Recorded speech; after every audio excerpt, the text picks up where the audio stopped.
नमस्कार, आप देख रहे हैं सिटी पोस्ट लाइव और मैं हूं आपके साथ पूजा शर्मा। लंबे समय से शिक्षक बहाली की प्रक्रिया चल रही है और अब कैबिनेट से मंजूरी मिल चुकी है। नई शिक्षक नियमावली 2023 जो आई है उसका विरोध शिक्षक अभ्यर्थी कर रहे हैं और शिक्षक अभ्यर्थियों का कहना है कि ये जो निर्णय लिया गया है वो गलत है।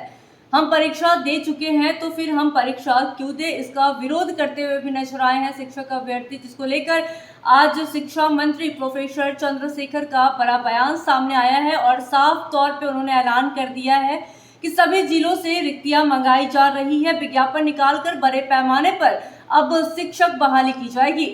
आगे और क्या कुछ कहते हुए नजर आ रहे हैं शिक्षा मंत्री, पहले आप वो सुने। शिक्षक हैं, आप बच्चों को पढ़ाते हैं और आप जो पढ़ाते हैं उसी कोर्स में से आपसे कुछ अगर सवाल पूछे जाते हैं और आपको लगता हो कि नहीं नहीं हम सवाल के घेरे में नहीं आए तो ये ठीक नहीं है।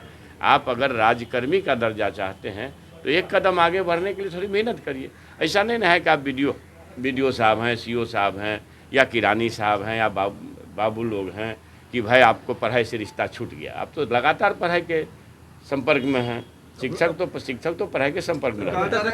इससे क्वालिटी एजुकेशन बेहतर हो पाएगी। बेहतर ना, आप इन्हीं बताइए ना कि क्वालिटी शिक्षक बहाल होंगे, गुणवत्तापूर्ण शिक्षक बहाल होंगे, तभी तो गुणवत्तापूर्ण शिक्षा मिल पाएगी आम लोगों को। इसलिए हमारे राज्य के हित में, माता पिता के हित में, छात्रों के हित में और फिर सबसे बड़ी चीज़ जो है, ज्ञान की भूमि अगर भारत है तो उसके सबसे बड़े आधार बिहार है। तो ज्ञान की भूमि बिहार है, अहिंसा की भूमि बिहार है, दुनिया को शून्य का ज्ञान दे करके गणित का बोध कराने वाली धरती बिहार है। तो जो ज्ञान का परचम विरासत में हमारे यहाँ लहराता रहा है, इसके लिए चिंतित हमारे राज्य नेतृत्व हैं, माननीय मुख्यमंत्री जी नीतीश बाबू और उप मुख्यमंत्री तेजस्वी प्रसाद यादव जी। तो इसको लोग को स्वीकार करनी चाहिए और इस बात को अनावश्यक तूल नहीं देनी चाहिए। और विरोधी का जो काम है वो अपने काम में लगे हुए हैं, वो बरगलाएंगे, भ्रम फैला रहे हैं। भ्रम फैलाएंगे का भी विरोध है महागठबंधन वो भ्रम फैलाएंगे। अब एक तो बता दीजिए ना कि संभवतः आप लोगों को ज़्यादा जानकारी हो, जो बड़े नेता हैं बीजेपी के सुशील कुमार मोदी जी, उन्होंने एक अवसर पर कहा कि वेतनमान भगवान भी नहीं दे सकता है धरती पर। भाई सरकार वेतनमान देने जा रही है, आप बीजेपी के लोग कहते हो कि भगवान भी नहीं दे सकता। दिल्ली से नौकरियां गायब हो गई। भारत सरकार के उपक्रमों को निजी हाथों में डाल करके भारत सरकार के जो बड़े पैमाने पर रेल में नौकरियां दी जाती थी, अन्य जगह तो नौकरियां दी जाती थी। 2 करोड़ नौकरी का वादा था श्रीमान। 9 वर्ष में तो 18-16 करोड़ लोगों को नौकरी होनी चाहिए थी वादे के हिसाब से। तो नौकरियां कहाँ गायब है? तो जो सरकार आपको देने के लिए 10 लाख का एक पहला चरण है, 2.5 लाख के आसपास की बहाली होगी, हो सकता है ज़्यादा भी हो, और 1.25-2 लाख के आसपास का लगभग 1,60,000 के आसपास का स्वास्थ्य विभाग में बहाली होनी है। तो जब इतनी बहालियाँ एक साथ लगभग 5 लाख के आसपास, 4 लाख के आसपास सिर्फ 2 विभाग में बहाली होने जा रही है, तो आप राज्यवासी इस बात को गंभीरतापूर्वक लें। ये 10 लाख का एक पहला चरण है, 2.5 लाख के आसपास की बहाली होगी, हो सकता है ज़्यादा भी हो, और 1.25-2 लाख के आसपास का लगभग 1,60,000 के आसपास का स्वास्थ्य विभाग में बहाली होनी है। तो जब इतनी बहालियाँ एक साथ लगभग 5 लाख के आसपास, 4 लाख के आसपास सिर्फ 2 विभाग में बहाली होने जा रही है, तो आप राज्यवासी इस बात को गंभीरतापूर्वक लें और हमारे जो बेरोजगार हैं वो भी इस बात को गंभीरतापूर्वक लें। अभ्यर्थी तैयारी करें।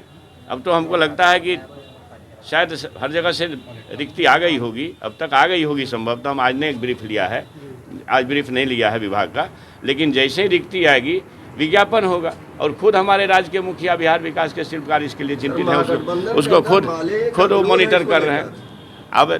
अब ये बताइए, संजीव सिंह ने भी पत्र लिखा है मुख्यमंत्री को। अब ये बताइए, कोई आदमी का बयान हम नहीं पढ़े हैं, उन्होंने क्या कहा है, बयान पढ़ेंगे तो आपका जवाब दे पाएंगे।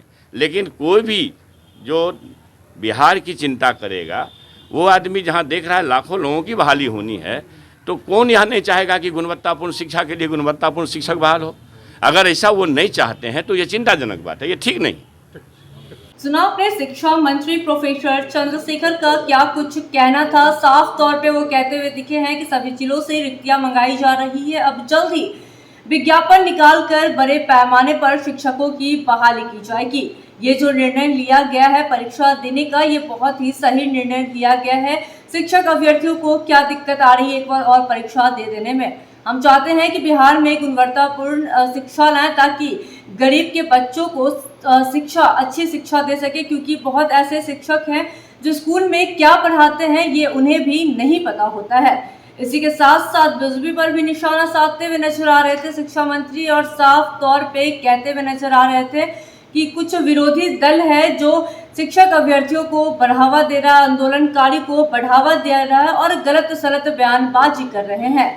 और क्या कुछ कह रहे थे शिक्षा मंत्री वो भी आपने सुना। तो फिलहाल के इस खबर में बस इतना ही। तमाम छोटी बड़ी खबरों के लिए बने रहें सिटी पोस्ट लाइव के साथ। इस वीडियो को लाइक करें, शेयर करें और चैनल को सब्सक्राइब करना ना भूलें। धन्यवाद।